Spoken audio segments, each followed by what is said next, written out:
Hi guys, जय महाराष्ट्र. स्वागत आहे तुमचं श्रद्धा म्हात्रे व्लॉग्स या आपल्या हक्काच्या मराठी यूट्यूब चॅनलवर. तर तुम्हाला हे छानसे लाडू दिसत आहेत. कोणते असतील बरं? तिळाचे, शेंगदाण्याचे की ड्रायफ्रुटचे? हे कोणतेच नाहीयेत, हे आहेत ओट्सचे लाडू. येस, माझ्या ज्या मैत्रिणी आहेत डाएट करतायत तर त्यांच्यासाठी मी हे लाडू घेऊन आली आहे, ओट्सचे लाडू. तर चला, काय असते याच्यामध्ये गंमत, काय काय टाकले ते तुम्हाला दाखवते. आपण रेसिपीकडे वळूया. तर मी हे ओट्स घेतलेत.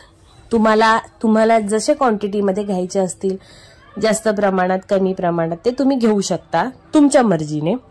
तर मी हे ओट्स घेतलेले आहेत, जसे आहेत म्हणजे पॅकेटमध्ये होते तसेच घेतलेत. म्हणजे आणि काजू बदाम घेतलेत. ओट्स हे तुमच्या मर्जीने प्लेन घेऊ शकता, मसाला बिसालावाले घ्यायचे नाहीत. आणि मी इथे खजूर घेतले, खजूरचा वापर करणार आहे. साखर गुळाचा वापर अजिबात करणार नाहीये, कारण डाएटमध्ये साखर गुळ वापरत नाही. स्वीटपणासाठी आपण खजूरचा वापर करणार आहेत. खजूरच्या मी बिया काढून घेतल्यात. त्याच्यानंतर मी घेणार आहे अक्रोड. अक्रोड हे आपल्या बॉडीसाठी खूप छान असतात. त्याच्यानंतर मी काजू घेणार आहे. काजू डिपेंड, जर कोणाला नाही आवडत असेल तर तुम्ही स्किप करू शकता. त्यानंतर आळशी ही अत्यंत एकदम पौष्टिक असते. आणि तीळ आणि आळशी हे आपल्या शरीरासाठी खूप फायदेशीर असतात. आळशी तर असते बॉडीमध्ये, आतमध्ये हीट छान. आता थंडी आहे तर हीट निर्माण होण्यासाठी आपण आळशीचा यूज करणार आहोत, वापर करणार आहोत.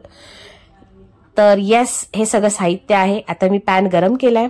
पॅनमध्ये मी आता पहिलं तीळ टाकून घेणार आहे.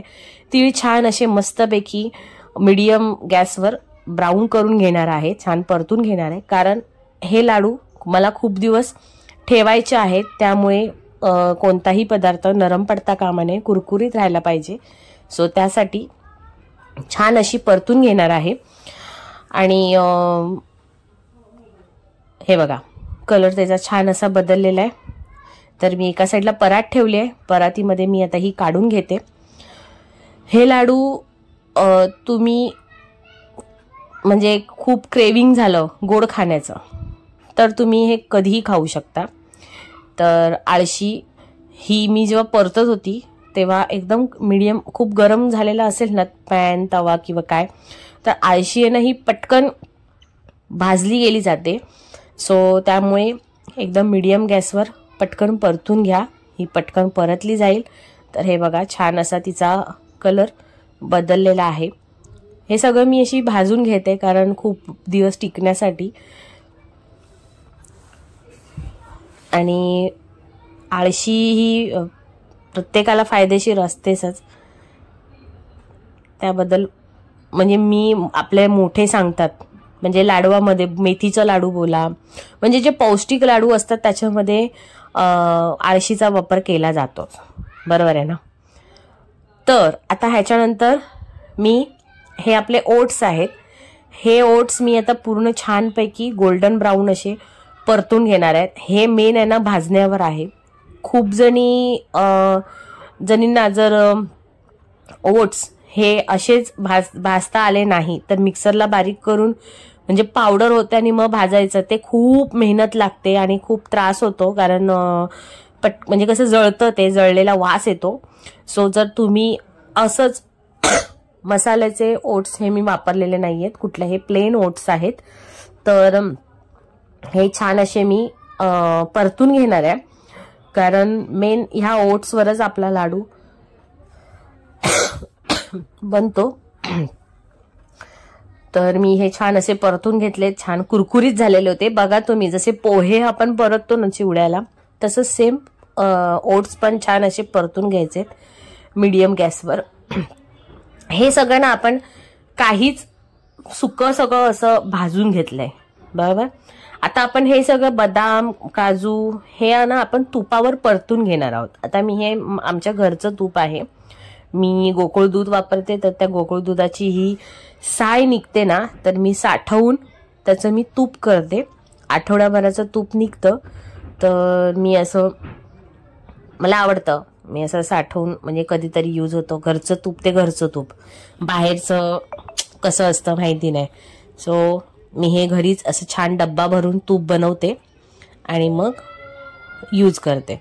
तर आता मी हे असं छान असं परतून घेणार आहे थोडं थोडं तूप टाकून, कारण छान परतल्यावर हे पण नरम होता कामा नये किंवा खवट व्हायला नाही पाहिजे. त्यामुळे तर बदाम पहिले मी, कारण बदाम परतवायला म्हणजे भाजून घ्यायला खूप टाइम लागतो.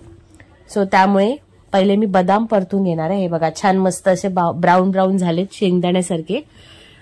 आणि मी असेच जरा थोडेसे अख्खे जाडसर ठेवलेत, म्हणजे दाताखाली आले तर जरा त्याची टेस्ट लागते. प्रत्येक म्हणजे लाडवाचा बाईट घेताना प्रत्येक ह्याची टेस्ट लागली पाहिजे ना. सो त्यामुळे हे बघा काजू पण मी जास्त बारीक नाही केले, पूड नाही केली काजूची पण आणि अक्रोडची पण.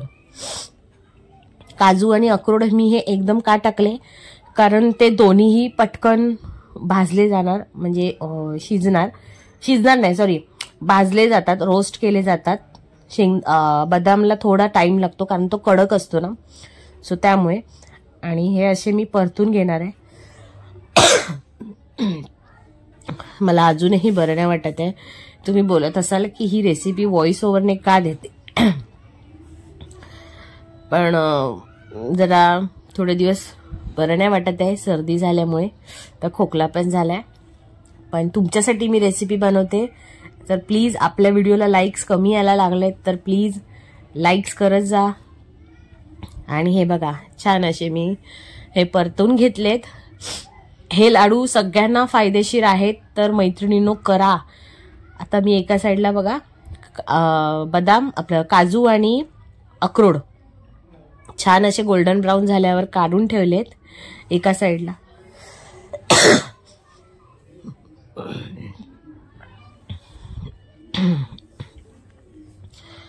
आणि आता मी गॅस बंद करून जे खजूर आहे, मिक्सरचं भांडं घेतलंय, खजूर मी ह्या मिक्सरच्या भांड्यामध्ये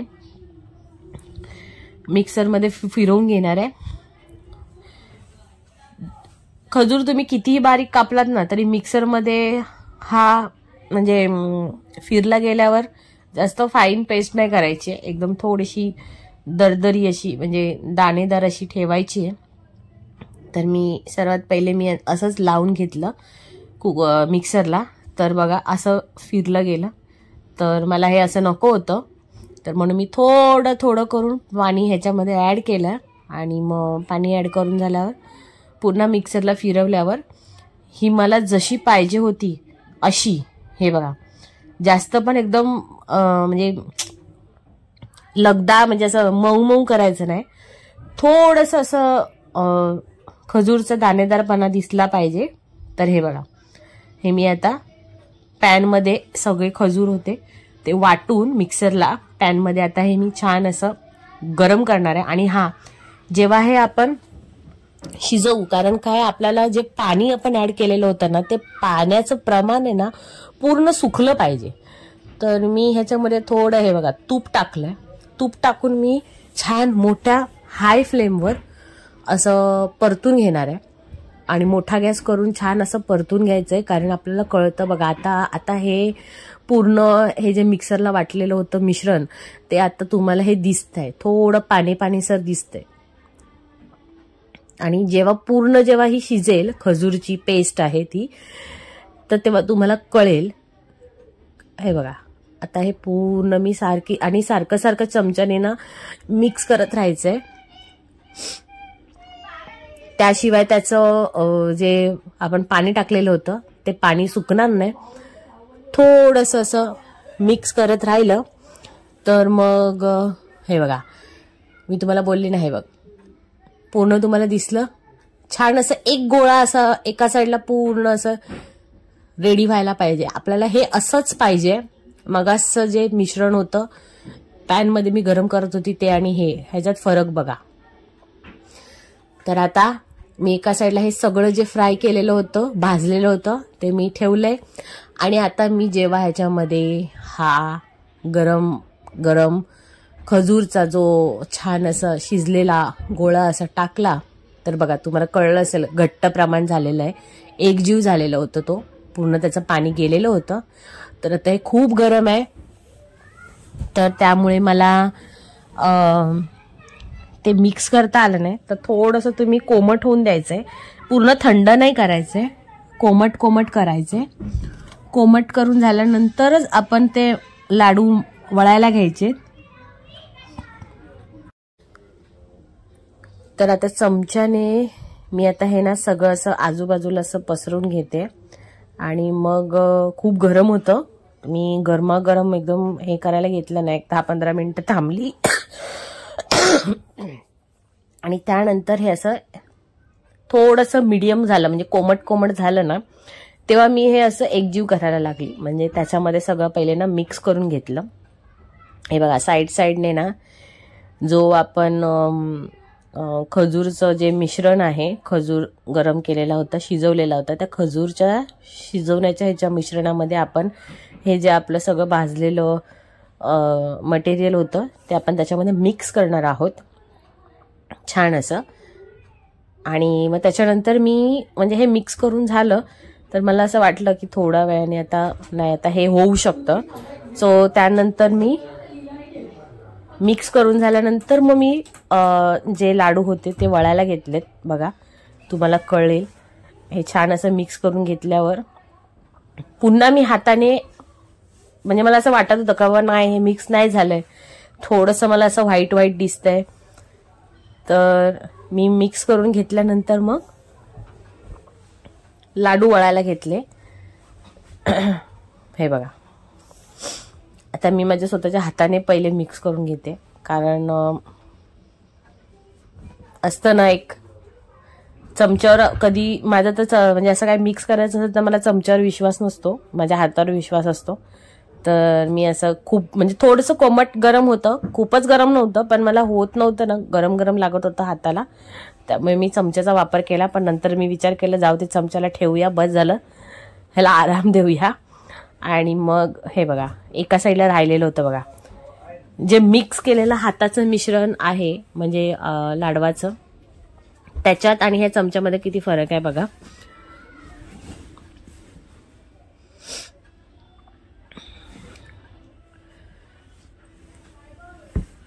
तर असं हे मी असं जे मिक्स केलेलं होतं ते थोडंसं असं हाताने मिक्स केलेलं होतं ते असं दाबते आहे चमच्याने. आणि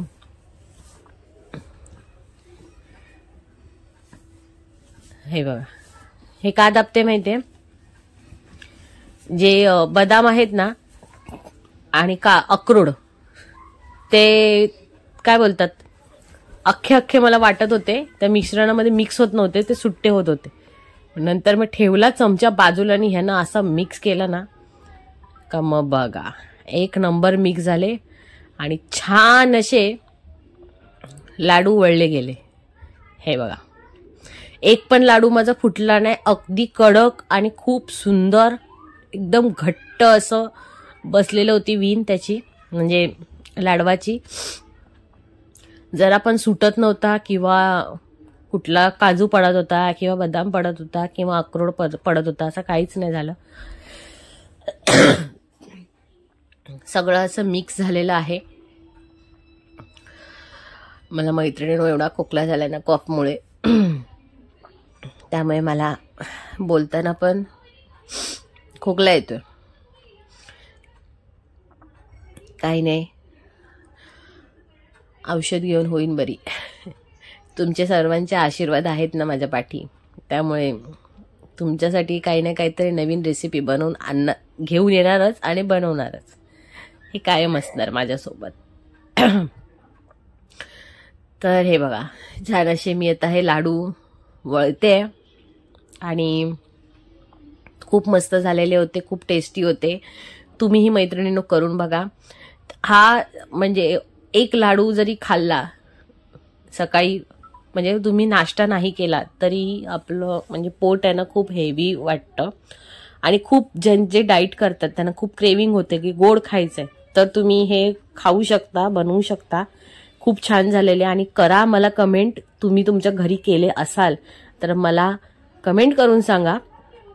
की लाडू हे कसे वाटले बघा. एवढ्याशा ह्याच्यामध्ये म्हणजे एवढी साऱ्या क्वांटिटीमध्ये लाडू झालेले होते. आय थिंक मी 500 ग्रॅमचं ते पाकिट आणलेलं प्लेन ओट्सचं. त्याच्यामध्ये हे एवढे ओट्सचे आपले लाडू झालेत. तर मैत्रिणींनो, ही रेसिपी मी माझ्या विचाराने, माझ्या डोक्याने, माझ्या पद्धतीने ही केलेली आहे. कुठली बघितलेली नाहीये. तर आवडली असेल तर प्लीज नक्की मला सांगा कमेंट करून. लाईक करा, शेअर करा आणि सबस्क्राईब करायला विसरू नका. बाय.